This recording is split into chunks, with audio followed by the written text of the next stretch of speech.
উফ বাবা, আজকে সারাদিন যা প্রেশার ছিল, মাথাটা একেবারে যন্ত্রণা করে যাচ্ছে। তাও ভালো যে ট্রেনে একটা বসার সিট পেয়ে গেলাম, নাহলে এতটা রাস্তা দাঁড়িয়ে দাঁড়িয়ে আজকে আমি যেতেই পারতাম না। বাহ, পাশে হচ্ছে একটা দারুণ মেয়ে বসেছে, আর দেখে তো মনে হচ্ছে সেরকম কিছু বলবেও না, চুপচাপ। একেই ভালো আজকে ডিস্টার্ব করা যাবে। কি ব্যাপার, ওদিকে তো অনেকটাই জায়গা আছে, এই লোকটা তাও এইভাবে ঘেসে ঘেসে আসছে কেন?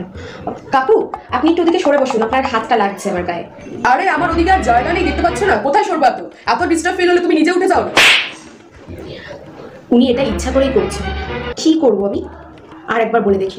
কাকু, আমি তখন থেকে আপনাকে বলছি আপনি হাতটা সরান না, আমি এভাবে বসতে পারছি না, আমার অসুবিধা হচ্ছে তো। আর না হলে একটু অন্য জায়গায় গিয়ে বসুন। তোমার অসুবিধা হলে তুমি উঠে চলে যাও, আমি এভাবেই বসবো। আর ওদিকে এমনিও জায়গা নেই, আর কত সরবো আমি, আর কত ভিড় দেখতে পাচ্ছ না? কি করবো আমি? উঠে যাবো এখান থেকে?